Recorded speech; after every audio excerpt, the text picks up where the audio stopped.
Hello everybody. This is Chris Barron. How are you guys?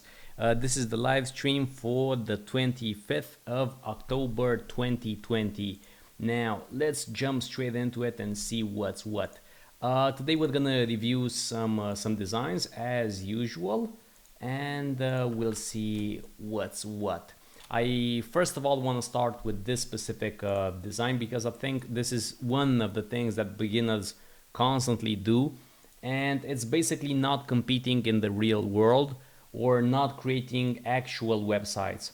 So if we have a quick look at it, we can see that this is pretty good, right? We have some things here that indicate that this is a modern design, which is great, you know, because most of the time this is what people look for at a glance, especially clients. They look at the design for 1 or 2 seconds and they make up their minds. That's basically it. It's instant, right?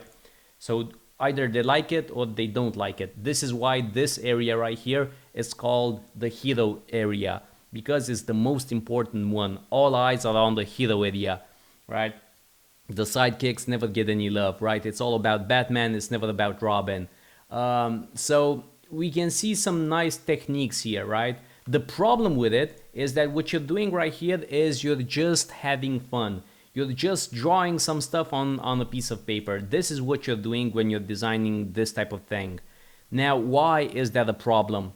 This is a problem because you're not actually understanding the client's needs. And this is a humongous problem because if you don't do that, if you don't focus on that, you're gonna spend all your time designing $200 websites.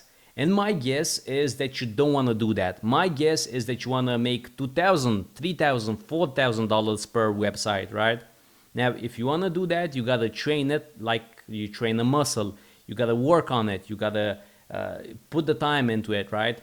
So again, if you're just designing things just for the hell of it, just to, you know, brush up on your techniques, on your speed, on your color use and whatnot, okay, that's pretty good. But why wouldn't you do both if you can do both, right? Wouldn't you put some thought into it, some effort into it, some intellectual effort, right? So the easy way to do that is just to, you know, in your country, I'm sure that you have a bunch of websites that don't look all that great, right? That you visit, that you browse, and they don't look all that great. Even if they do look great, just redesign it, right? Redesign it with that specific goal in mind. And when you do that, you're training your mind, and that's the most important bit. Because what I say basically in Mastered Web Design in Photoshop is that this isn't all that difficult, right? After I teach you the tools, you know, how to work in Photoshop or Adobe XD, after you know how to use the rectangle tool and the marquee and whatever various other tools, basically from an execution standpoint, all of you right here in this live stream should be able to execute what you see here. So the execution itself should not be the problem, right? Whether you spend 2 hours or 3 hours or 4 hours on it, obviously that's one thing, and you obviously should improve it, you know, try and make it faster and speedier and whatnot, sure. But the client will totally be happy, you know, getting it in 4 or 5 hours or whatever amount of time if it's the right fit for him, right? If the design meets his needs. But first you have to understand his needs.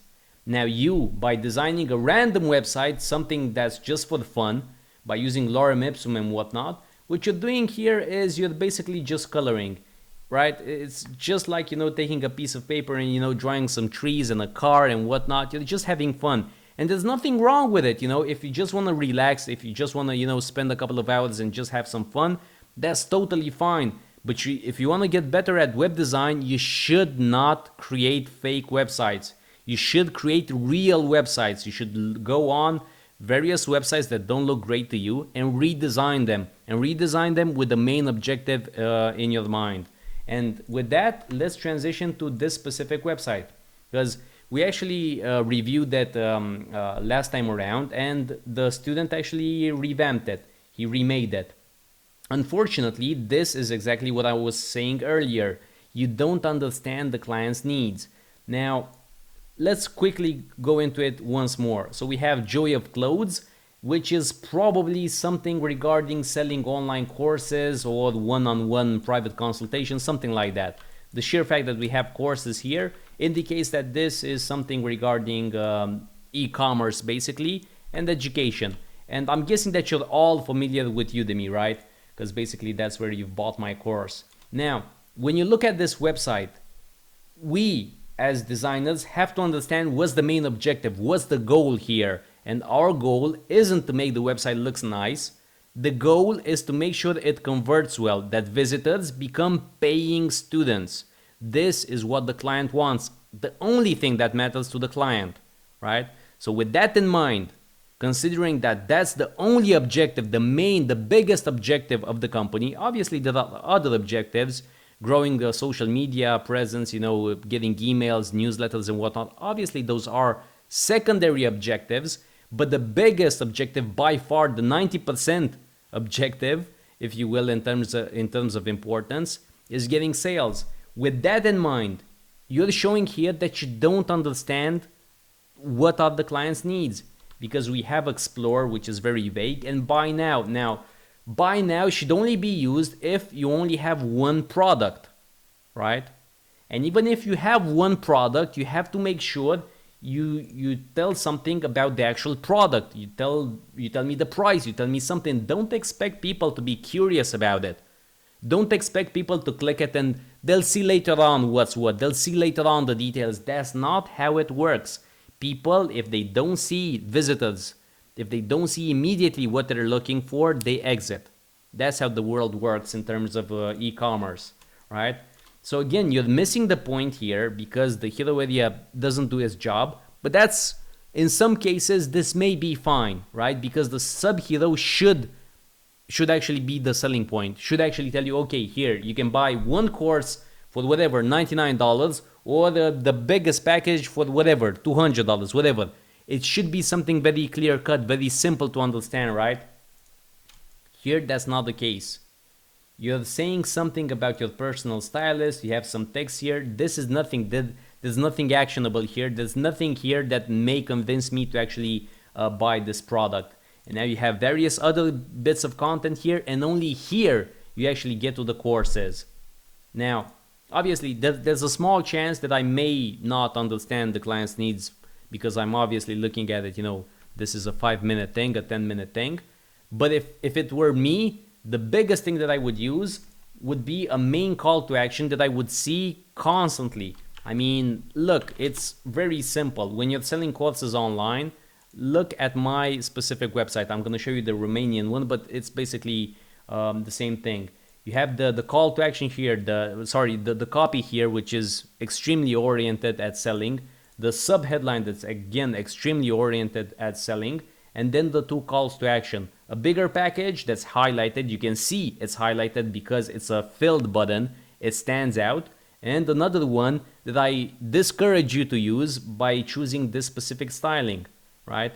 And then you have various things that people can immediately scan, the live chat, and the difficulty constantly grows and whatnot, becomes harder and harder, right? So this is what you see here, and then you get to see start course, start course, start course, right? So this is how a website should look like. This is what I'm looking for as a business owner, right? I don't care what photo you use, right?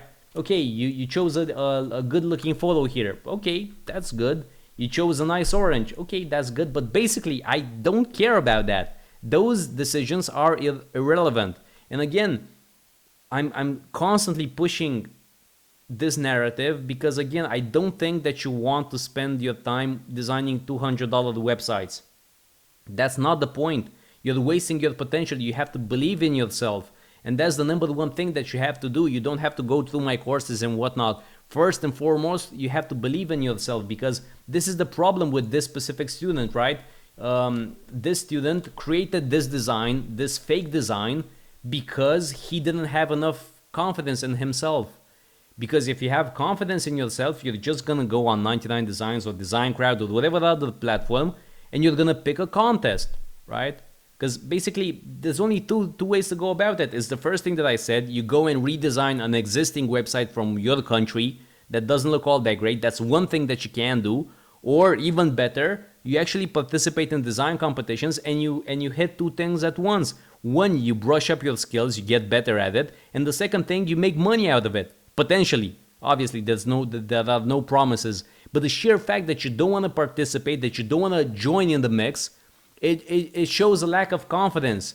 Because I'm guessing that you're thinking, man, I'm not good enough to participate in design competitions. And that's not how it goes. You're never going to be good enough. That's the thing, right? You have to make sure that you believe in yourself, because if you won't believe in yourself, nobody will. Nobody's going to open the door and they're going to say, okay, come on, whatever, Jack, come on, participate in this design competition. You're ready for that. Based on what we've seen, you're ready for it. Please participate in these contests. No, nothing's given. You have to take it. So again, you have to make sure that first and foremost, you have confidence in yourself no matter your level. Even if you suck, it doesn't matter that you suck. Go and participate. Maybe you're going to get lucky. Do you know how many times I've lost in front of horrible designers? Maybe that's you. Obviously, please keep in mind, that's not an insult. So for whatever reason, sometimes, clients choose horrible websites. Clients choose websites that don't make any sense. Maybe you're going to get lucky. Wouldn't that be nice to win whatever, $400, even though you suck? Again, obviously, you would still suck, but at least you get some momentum. At least you get some confidence in the tank, right? So again, to sum up this point, you have to believe in yourself. If you don't believe in yourself, there's nothing that I can do for you, right? Even if I teach you all my best techniques and whatnot, the best things regarding productivity and getting better and whatever, even if I can somehow, instead of 10 years, that's my experience, even if I can condense it, take this course and in 2 months, you're going to have the same experience as I have in 10 years. Let's say I'm going to create something like that within 1 month or whatever, some crazy low amount of time, right? 4 weeks and you're going to be as good as a designer as I am in 10 years, okay? Even if that's the case, if you don't believe in yourself, if you think, nah, I'm not ready for design competitions, I'm not ready to take on any projects, you've lost already. There's nothing that I can do to help you. So please, go and ask your friends, go and ask anybody for a project. Don't ask for any money if you have a personal relationship with them, because that's not a great way to go about it. But just tell them, hey, can I design something for you? You don't have to use it. If you don't like it, it's fine. I'm not expecting anything. Just can I redesign your flower, whatever, your restaurant, your whatever that is? Get in the mix and create actual websites. And the other option is to actually participate in Design Crowd or Five or whatever else. But start right now.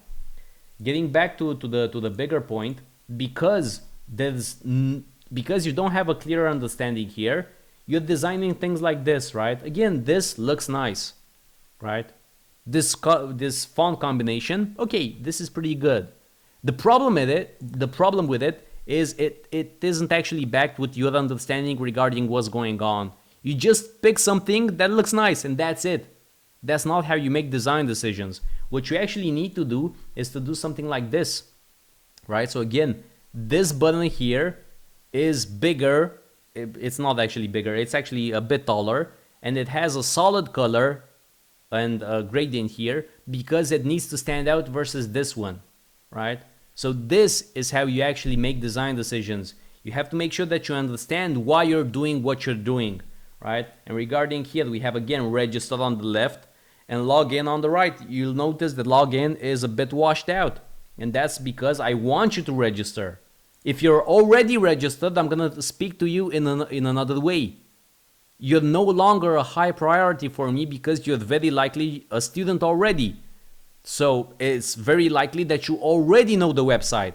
So this is why you actually apply 2 different treatments, because you want to nudge the user subconsciously into a certain direction. It's not because you love orange and blue.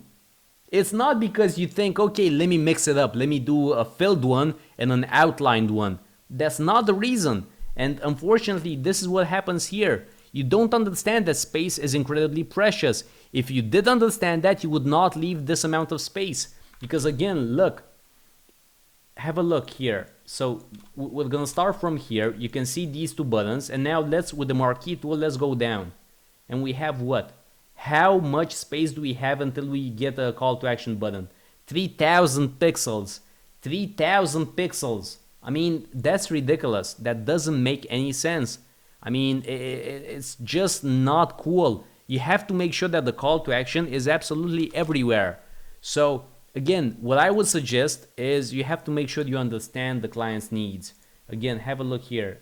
Buy the course, right?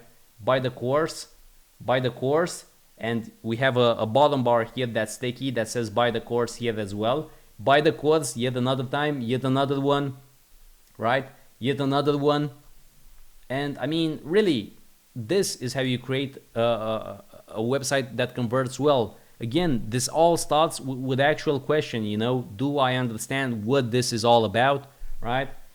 So again, all the rest, you know, the font that you use, the color, I don't really appreciate the color. That's not a great fit. All of these don't really matter, because see, I'm gonna talk about this icon and I'm gonna tell you, hey, you know, that icon sucks.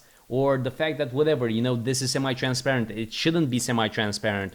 Or the fact that you're a bit lazy because you didn't actually change the content. Obviously, all those things matter, right?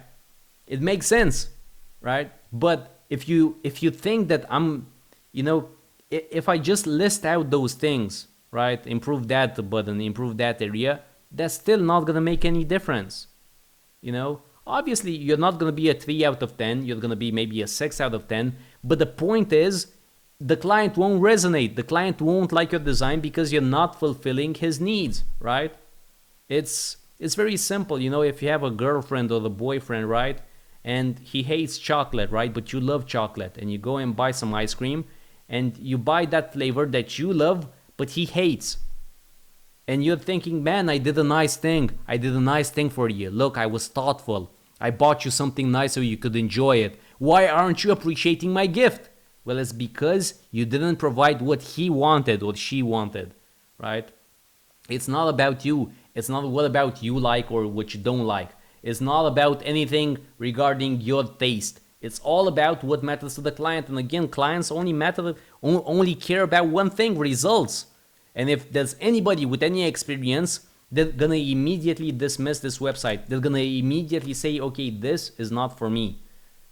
I don't like it. No matter what I tell you regarding the typography and color combinations and, you know, the way you lay out this text and the line height and the text size, that's not gonna change your chances of making $3,000, $4,000, $5,000 websites, because you don't understand what the client wants. The solution is basically, this is not a plug, I promise. Just watch Master Web Design in Photoshop. I have a whole chapter on it.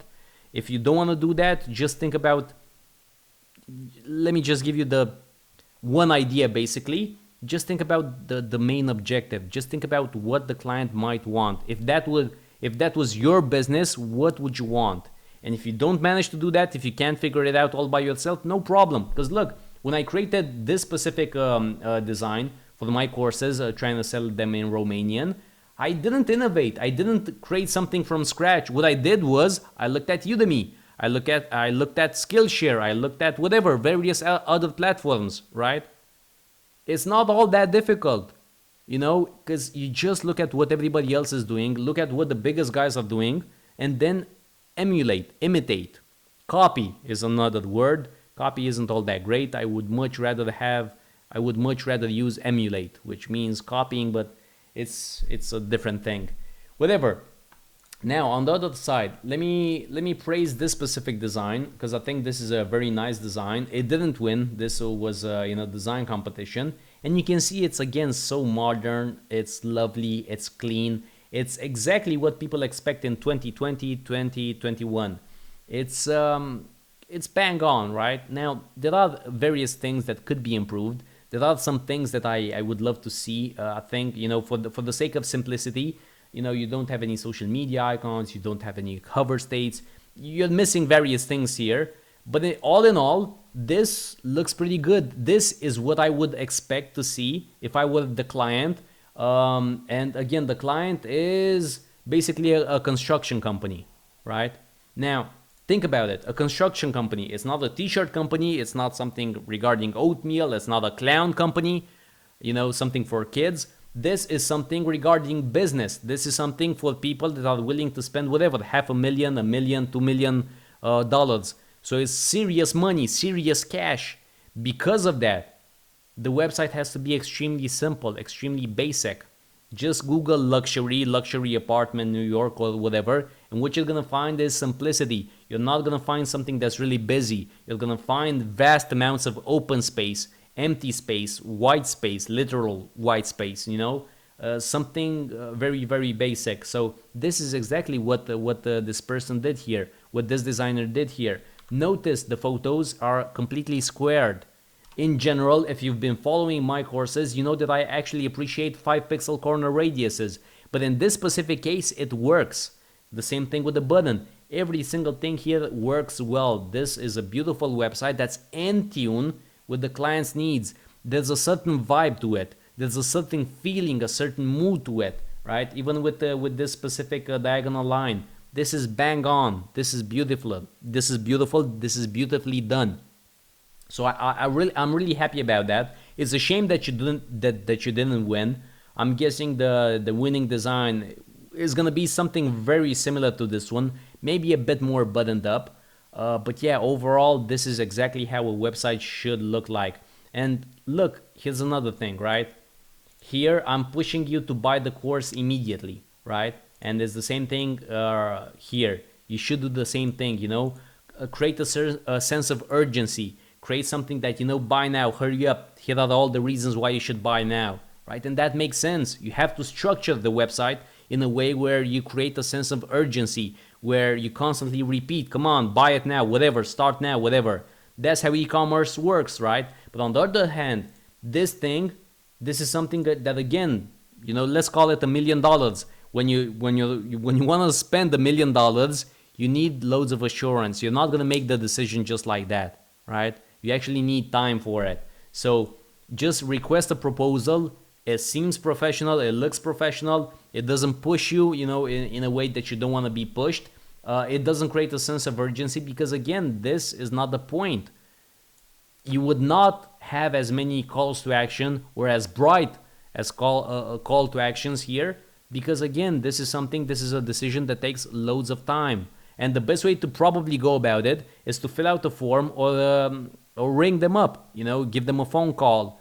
So again, making this distinction between, selling an ebook for whatever, $20 and selling $1 million home, it's incredibly difficult,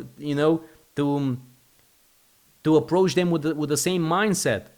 If you don't think about what the client's needs are, you're going to approach it with the same mindset. Just make it look nice. Let me just find the good looking font on Google Fonts. Let me just find the beautiful illustration on FreePic. You're not going to get anything out of that. You have to approach it with a different mindset.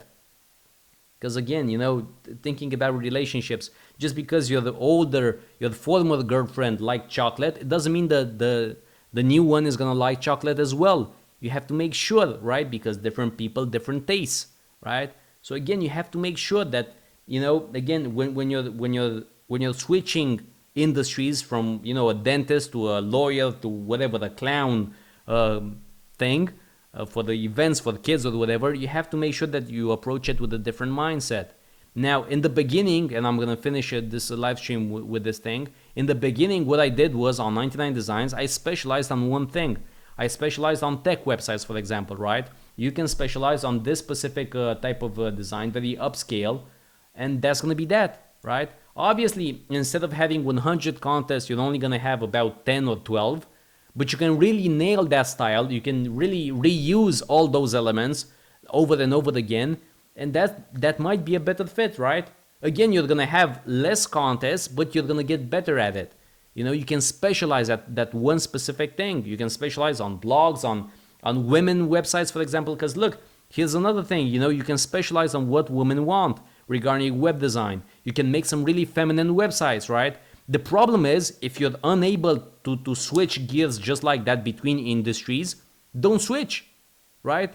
Don't create something for women and then something for lawyers, right? You're not going to have a great time unless you actually really put the time into it and, you go through all my courses and you really put some thought into it. But if you're feeling like you're stuck, just specialize. Just only do blogs. Only blogs. That's it. Only do landing pages. Only do e-commerce. Whatever it is that you feel that you're doing well, right? Whatever you feel that you're drawn to, that you're doing a great job, maybe you're getting great reviews from me, stick with that, right? If you're not flexible, if you don't actually understand the client's needs. Because again, if you don't do that, you're going to get stuck $200 websites and you're not going to be happy with it. There's a place for $200 contests, right? You really want to start with them when you don't have a portfolio, when you don't have a ton of confidence, when you're not really sure. But as you go through a few contests, and when I say a few, I mean 20, 40, 60 contests, because remember, your chances of winning are under 10% most likely.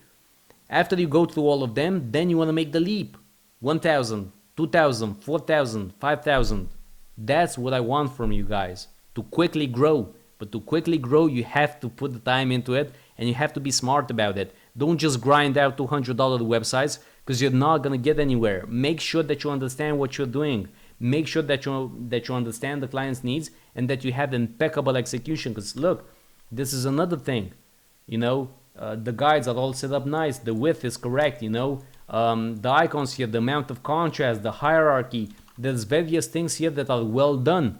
So obviously the technical side, being able to actually execute the design correctly, that's obviously a key thing.